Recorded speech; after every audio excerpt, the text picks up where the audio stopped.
तो इस एपिसोड की शुरुआत पास्ट का सीन दिखाने से होती है, जहाँ सेकंड लियोन कहता है, मैं तुम्हें कुछ भी दूंगा जो तुम्हें चाहो, बस वो मेरे रेपुटेशन या मेरे फैमिली को असर ना करे। जैसे तुम्हें एल्कन स्वॉर्डमैनशिप सिखाना, और सिखाना, और हमें ट्रेन करने का तरीका या एलेक्जर बनाना, ये सब पॉसिबल है। फिर प्रेजेंट का सीन देखते हैं। एमसी मन में कहता है, सोचकर देखो तो मेरे पास वैसे कोई ज़रूरत नहीं है। सेकंड लियोन बोलता है, आखिर मैं हार गया हूँ। जब से ये लड़ाई मैंने डिसाइड की और एग्री किया है, मुझे इसके रिजल्ट्स मांगने होंगे। वादा तो वादा होता है, तुम्हें क्या चाहिए? हंसी कहता है, ठीक है, मैं बाद में बताऊंगा, फिलहाल में मेरे दिमाग में कुछ नहीं है। मैं तुम्हें बता दूंगा जब मेरे जहन में कुछ होगा। ये ठीक है ना?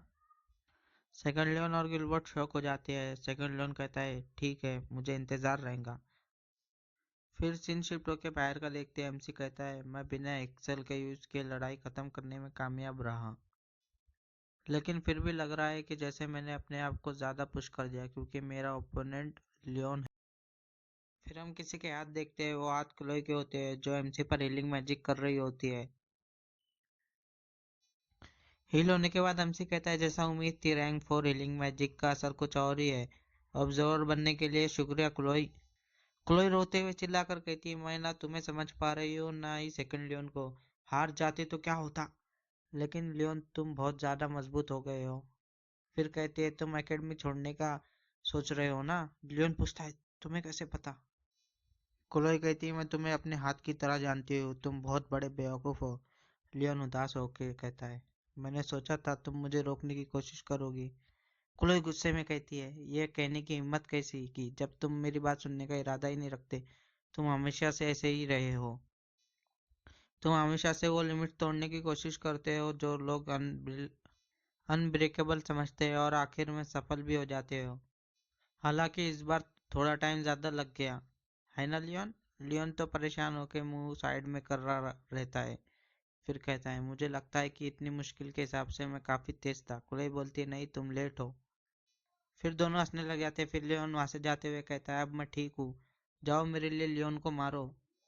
क्लोई कंफ्यूजन में पूछती है, उसे ठीक नहीं करने के लिए? लियोन बोलता है, वो ब्रैड शायद दिखाई नहीं, लेकिन वो बहुत उदास और शॉक्ड होगा। एक थप्पड़ उसकी गर्लफ्रेंड का जिसे वो सुनता है, उसके यार उसके फ्यूचर के ग्रोथ के लिए गिजा बनेगी। मैं लियोन को तुम्हारे हवाले कर दूंगा। क्लोई कहती है, रुको लियोन, अकेडमी छोड़ने के बाद तुम क्या करने वाले हो? एमसी जाते हुए कहता है, अभी के लिए एक राज है। ये सुनने के बाद क्लोई हाथ जोड़कर लियोन के लिए प्रे करने लग जाती है। एलसिड पीछे देखते हुए बोलता है, मैंने कभी नहीं सोचा था कि मैं एक ऐसा मैच देखूंगा जो गॉड्स पर यकीन नहीं करता, लेकिन किसी के लिए प्रार्थना कर रहा है। एमसी कहता है, वो सच में एक अच्छी इंसान है। एलसिड पूछता है, क्या तुमने सब कुछ खत्म कर दिया? लियोन बोलता है, हाँ, और आगे बोलता है, शायद मुझे एक स्पेशल पर्सन बनने की इच्छा थी। एलसिड हैरान होकर कहता है, एक स्पेशल पर्सन? लियोन बताता है, मैंने हर काम में अपनी पूरी जान लगा दी थी। मैं ऐसा कोई बनना चाहता था जो इन दोनों से हारे नहीं, मगर अंत में मैं सोशल स्टेटस या टैलेंट जैसे दीवारों को पार नहीं कर पाया। इन दो स्पेशल पर्सन्स के सामने मैं अपना रास्ता भूल चुका था, क्योंकि मुझे लगता था कि मैं काफ़ी अच्छा नहीं हूँ। लेकिन एल्सिड से मिलकर उसने मेरे दिल में गहराई तक जमी गई हुई इन्फेरिटी कॉम्प्लेक्स को दूर कर दिया। मुझे उन दोनों लोगों की छाव से निकाल दिया, लेकिन अब मैं एक हीरो बनने वाला हूँ। इस दुनिया में मेरे से ज़्यादा स्पेशल और कौन होगा? एल्सिड हंसते हुए बोलता है, हाँ हाँ हाँ, तुम कितने मालदार इंसान हो। लियोन चिढ़ाते हुए बोलता है, क्या तुम थोड़े से निराश हो? एल्सिड क्रेजी होकर बोलता है, बिल्कुल नहीं। धन और होनर चाहने में क्या बुराई है? फेमस होना चाहने में क्या बुराई है? अरमान इंसान की जिंदगी का एक मूल हिस्सा है, और सपने उन्हें आगे बढ़ने की प्रेरणा देते हैं, सिर्फ तब जब कोई गलत रास्ता ना चुने। अरमान ही वो चीज़ है जो इंसान को इंसान बनाती है। इसलिए मैं तुम्हें चुना। जो शख्स हीरो बनने वाला था वो तुम नहीं थे, बल्कि वो दूसरा लड़का था, second Leon, Clyde imperial family का वारिस बेटा। वो तलवार जो करप्ट एम्पायर को नए सिरे से बनाएगी। उसका पूरा नाम है लियोन कालम ग्लैम्ड सियोन। 50 साल पहले हीरो के रूप में चुना गया। एमसी ये सब सुन के शौक रह जाता है, फिर एलसिड से कहता है वो एक परफेक्ट प्रोटैगनिस्ट है। एलसिड ने जो कहा उसके हिसाब से मैं रियान जो प्रोटैगनिस्ट होने वाला था वो नहीं हूँ, है ना? वो राइट, क्या तुमने नहीं कहा था कि ये लड़ाई मेरे लिए एक टेस्ट है? एलसिड कहता है तुमने अच्छा किया। कोई नियम नहीं है कि हीरो वही होना चाहिए जो भविष्यवाणी या ओरेकल द्वारा चुना गया हो। अपनी ताकत और इरादे के बल पर अपने भविष्य का निर्माण करना भी एक हीरो ही करता है। सेकंड इससे में गलत है। फिर एमसी वहां से जाने लगता है। एलसिड मुख करते हुए कहता है क्या तुम्हें एक दोष महसूस हो रहा है क्योंकि तुमने इसका मौका चुरा लिया? लियो नाक मारकर कहता है बिल्कुल नहीं, ऐसा नहीं है कि उसे मुझसे कम चीजें मिली, मैं उसके लिए दोष क्यों महसूस करूं जिसका नाम ही सोने के चम्मच से हुआ हो? ये नामुमकिन है।